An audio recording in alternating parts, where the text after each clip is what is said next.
My name's Rob Kemp. The title of my presentation is Colorado's Population Landscape, that kind of encapsulates the part that if you've been here multiple years, you've seen that.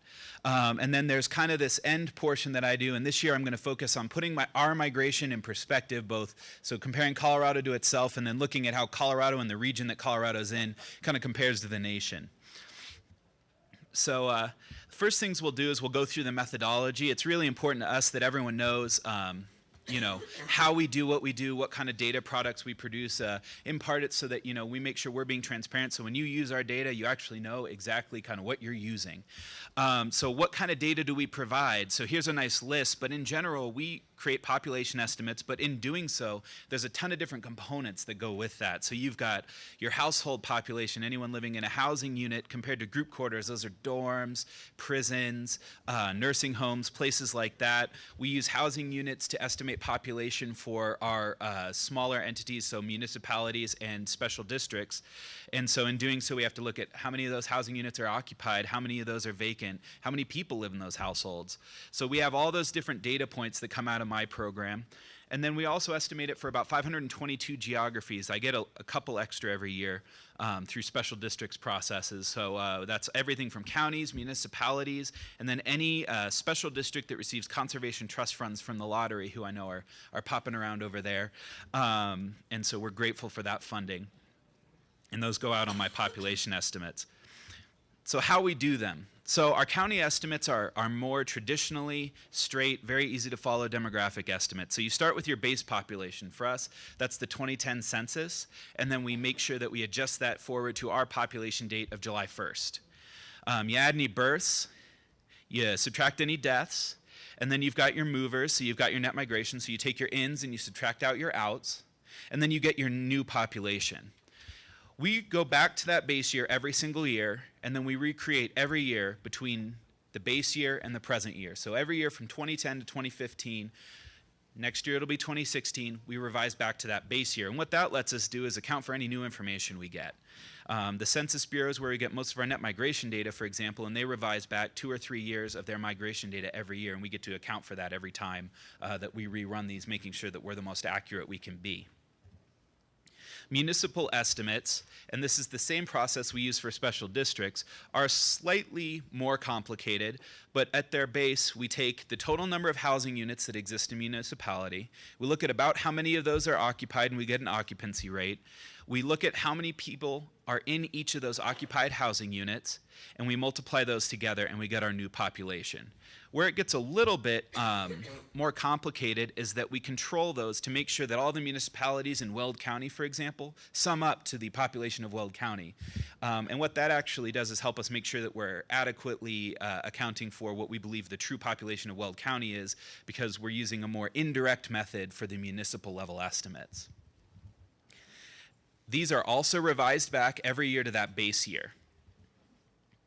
So here's the calendar portion of it. So unlike all of the rest of my office, my year kicks off on Monday. So on Monday, I will start with the next round of estimates. I will start collecting housing unit data and group quarter data. The ask for that, which if any of you may, actually I think about half of you will be receiving my email, will come out probably early December, looking for that housing unit data, any updates to group quarters. And then from January to April, I spend all that time processing the input data, making sure that everything looks right, that if we missed a place that we know has had some growth, that we get back with them and we talk with the local government and see what's going on there. And then in May, we create all of our draft estimates. We then, in June and July, we send those out to review to all of the local governments and entities that we're actually estimating for. And then that allows us to find out if we missed something or find out if there's some sort of new development we didn't know about, whatever those sorts of things are. And then in August, we finalize and release our population estimates. August is our statutory deadline for the direct distribution program, and so that's kind of that drop dead date is August 1st is when we always have our estimates. We're creating tables and updating our web databases all through September, and then usually in October everything's online and current for population estimates, which is a little different than the forecast, where I'm a little earlier because I have to start earlier because I'm the base for everything they do.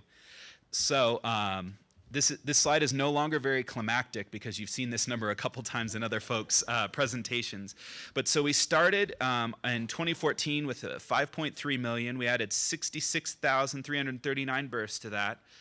We lost about 36,213 people, and then our net migration for last year was 69,832.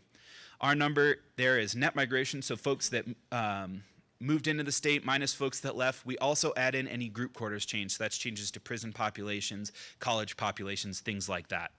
And so our new population for 2015, should be 5,456,584. That's up just under 100,000, or about 1.9%.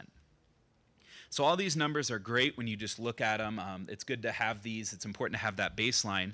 But one of the things that I really always like to talk about is, what does this mean in context? And so one of the big things that we look at is the big picture compared to the U.S. So the U.S. in 2015 is 321.4 million. Our estimate in 2015 is, again, that 5.4 million number.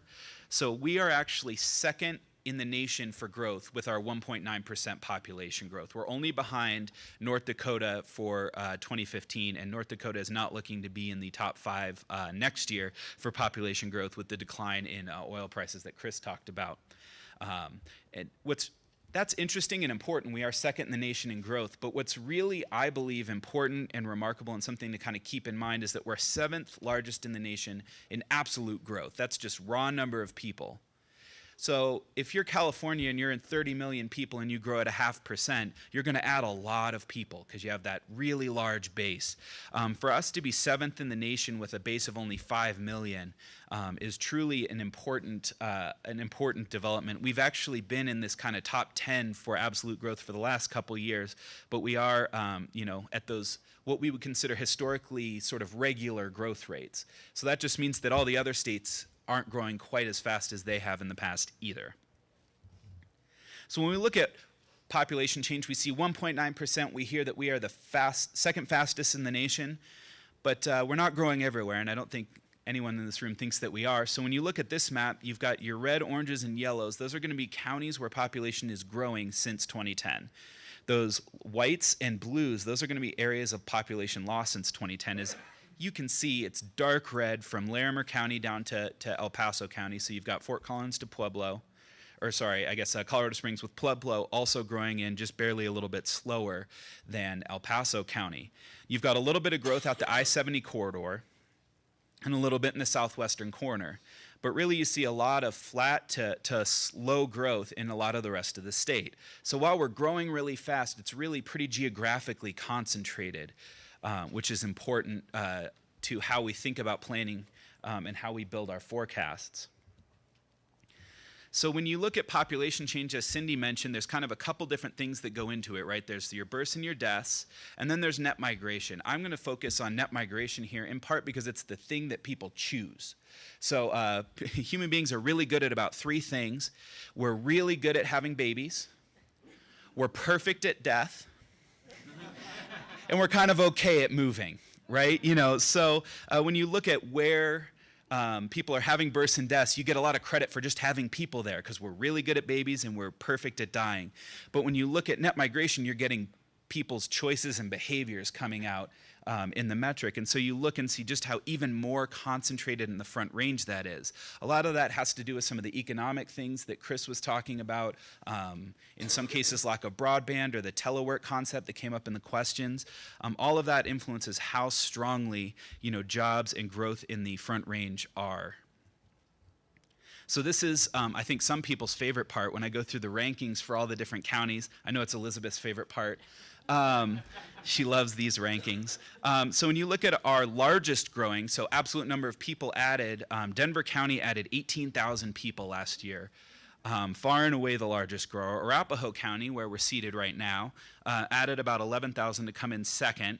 And then, you've got El Paso, which is now the second largest. I'm giving away my next big reveal in the state, and Adams and Weld rounding out that top 5. So we do actually have a change in our rankings for largest county population, Denver is now the largest in population, eclipsing El Paso, which held that for quite a few years as the #1 largest county. Then after them, you've got Arapahoe County, again, where we're sitting now, Jefferson County, and Adams County. So again, reinforcing that Front Range dominance. When you look at population decline, where are we losing population? Our largest losses were in Conejos, Rio Blanco, Otero, Yuma, and Prowers County.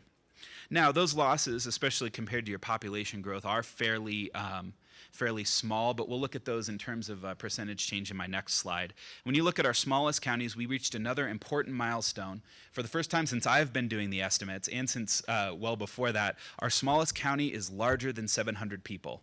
So yeah, we can give a clap for San Juan, bringing it up. So 705, so barely above the 700 mark, but that is our smallest counties finally made it above 700. San Juan and Mineral are always fighting it out for smallest. Hinsdale's right there. You've also got Jackson County and Kiowa County, so kind of covering the four corners of the state there. When you look at municipal change, Denver, also being a county, is the largest. Colorado Springs is second largest, so mirroring their county sizes. You've got Aurora, where we're also sitting now, in third. And then you've got a long list of essentially metro area counties, except for Pueblo is up there with 109,000. Or sorry, municipalities. When you look at change, Denver again is the largest. Colorado Springs is the second. Aurora is the third. It was really a great year for large places.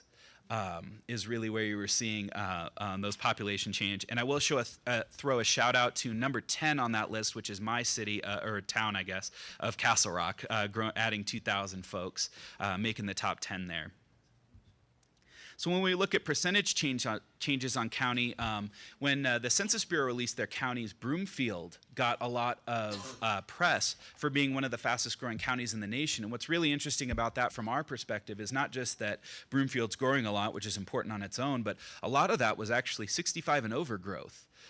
So a lot of the growth that was caused in Broomfield was driven by different sort of senior housing options that were not available in areas around there. So you had a lot of assisted livings open in 2015. You had a lot of nursing homes, things like that, drive that 5.1% growth. You also have Mineral. Again, we're above the 700 mark in all of our small counties coming up. They added 32 folks compared to Broomfield's 3,000. You know, and you see Weld County, Summit County, Denver, a lot of other big counties kind of driving that as well. And when you look at fastest, I know Timnath will be glad to know they yet again topped the rankings as fastest growing, 36.5% growth. They added 461 people. That's got to be impressive to manage. You've got a newcomer up there, Hillrose, coming up with 23.6% growth, adding 39 folks. And again, a lot of Weld County and Arapahoe County municipalities kind of coming up in here, and then City of Creed falling in number 10 by adding 14 folks. So about half of Mineral's growth there. So when we look at what the components are doing, this chart has three main things you want to pay attention to. So that dark blue line, that's our overall population change since 1985 all the way through our most recent estimates in 2015. You've got the dotted gray line, that's going to be our net migration. And then you've got that really constant green line, that's natural increase. Like I said, we're really good at having babies and we're perfect at death. That tends to be fairly constant over time. You can see that it's dipped off a little bit in recent years. That's partly due to aging, actually majority due to aging, then also due to lower fertility rates in Colorado.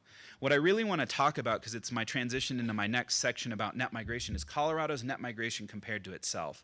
So if you look at that dark blue line from about 1990 to 2001, that average is much higher than where we are now in terms of what our actual population change was. And you can see, based on that gray line, it's due to net migration. So our 90s net migration was truly remarkable. And what we're experiencing now is considerably lower, although also relatively strong. So if you look in 2015, you see kind of that really strong uptick there, but it's still nowhere near where we were throughout the 90s, even our average of the 1990s. And we were a much smaller population back then.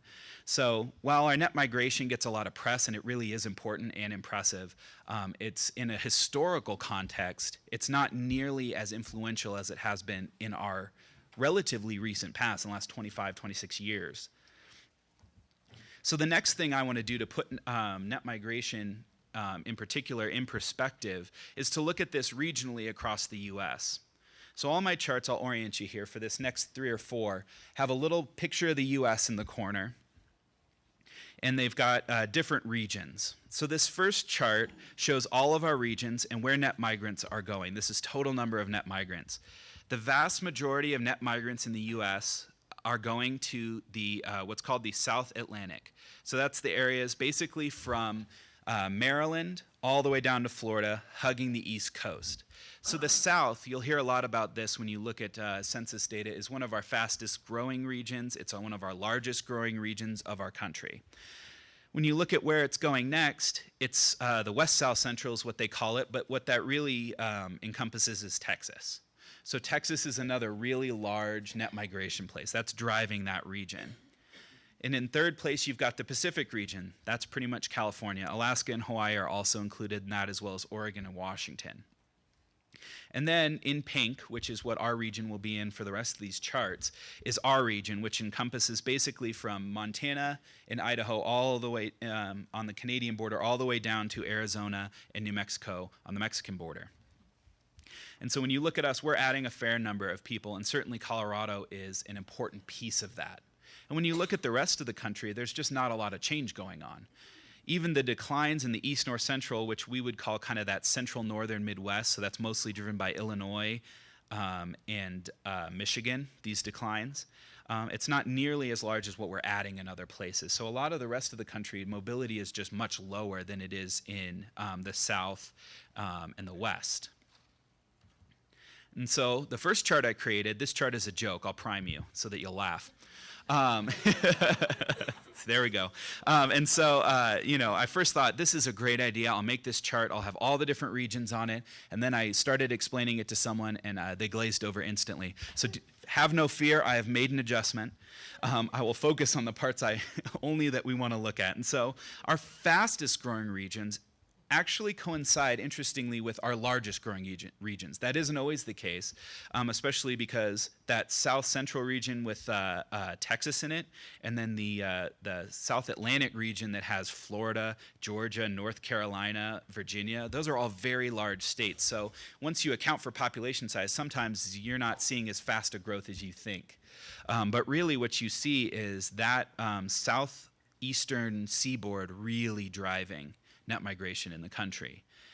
You see us as second, especially when you account for the fact that the mountain region is one of the smallest, is the smallest region by population in the country. And that's driven, so we are obviously a large part of it, but it's also really strongly driven by Utah. And Arizona, the largest state in our region, is also a really important part of what's creating our migration rates so high. And you also have Texas, and you see that they used to be, in 2014, they were the second fastest for net migration. They tailed off a little bit. A lot of that has to do with oil prices going down. Some of the demand for labor that's there typically is not there as much. So you have kind of this, these are your fast-growing regions. Then when you look at regions that are sort of staying about flat, where they were in 2010, you know, you've got kind of the Pacific, which is that west coast, is about flat. They're up a little bit from 2010, because another important thing to note about this chart is almost everyone had the same net migration rates, very close, in 2010. Because what the recession did, and I talked about this in my last year's presentation, which is online, is it basically, if it took any migration and shrunk it down. So if you were a growing place that was getting net migrants, you got fewer. If you were a place that was losing folks, fewer people left. So all net migration kind of just got shrunk way, way down to almost historic lows through the recession. So this is really a story of how they've recovered. So we've recovered a little bit better in those larger areas than some of these more middle of the country and then also West Coast places. In particular, you'll also see, though, that most places are seeing, in this area, are seeing a down in the most recent year, but the general trend is slightly better than the recession, but really about the same. And you've got two small in number of states but large in population regions that are declining since 2010. And if I'd stretched this back out, they were declining before that in terms of their net migration rate. So the upper Midwest, which is mostly driven by Illinois and Michigan, has been losing population for a long time. So they've had negative net migration rates for a long time. They have a lot of people though, so those births tend to help buoy their populations, but they have a lot of out-migration. The same is true for kind of that Pennsylvania, New York area and New Jersey, where they've had a lot of out-migration, and they have been for a while. What's new for New Jersey and New York and Pennsylvania is that their regions actually started to have out-migration. Before, it was just pretty close to a net zero. So they had a lot of folks move in and a lot of folks move out, and they stayed around zero. But in the last couple of years, they've actually had more folks move out than moved in. And when you look at Illinois, Chicago is a large driver of a lot of this. So Chicago's been losing population for the last 5, almost 10 years. And then also you've got Detroit, which is slowing down in its population loss, but is still experiencing massive population loss, which I think has been well documented in the media. And so I'm at the end of my slides here, and so I hope that I provided some perspective to the net migration there, and that you guys got your big reveal on what our population is for this year. And now I'm happy to answer any questions.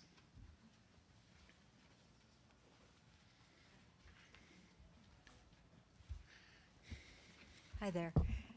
Thank you for that, Rob. I have a question regarding the correlation of net migration and population growth. Mm-hmm. It also, I think in an earlier slide, correlated it to job growth. Mm-hmm. So you could add that, and my question is, you could add the job growth curve to that, and they would, all three of those follow each other? They absolutely would. And Thank you. so you saw a slide very similar to that in Chris's, and you'll see another one similar in, or you saw another one, sorry, similar in Cindy's, that if you really do, you throw new jobs on there, and it looks very similar. It follows it. I say you can look at the net migration history of Colorado and see an economic history of Colorado. So it really does track that closely. There is about a 1 year, 2 year lag usually, but it's pretty close. I have a question about what's driving the population to the South Atlantic seaboard. So in some ways it's job creation. So, you know, like Washington, D.C. area is an important area of that region that's driving it. So for Florida, you do have senior migration still being a strong part of that, along with that requires a lot of folks to provide services. So you still have a lot of job growth there, driven by that. And then you've got a lot of southern states that are either reinventing themselves or doubling down on their identities and really growing their economies. North Carolina jumps out as someone that's really pushing a lot of like tech and a lot of sort of this more like intellectual kind of, I guess, for lack of a better word, to try and encompass a lot of different industries. They're really pushing that part of their economy right now. And those are, at this point, relatively labor intensive. So you have, you know, a driver there for folks to move. So you've got a lot of different kind of mostly economic forces going on that are pushing people to that part of the country, as well as that resurgence of DC has been really important to that region in the last couple of years.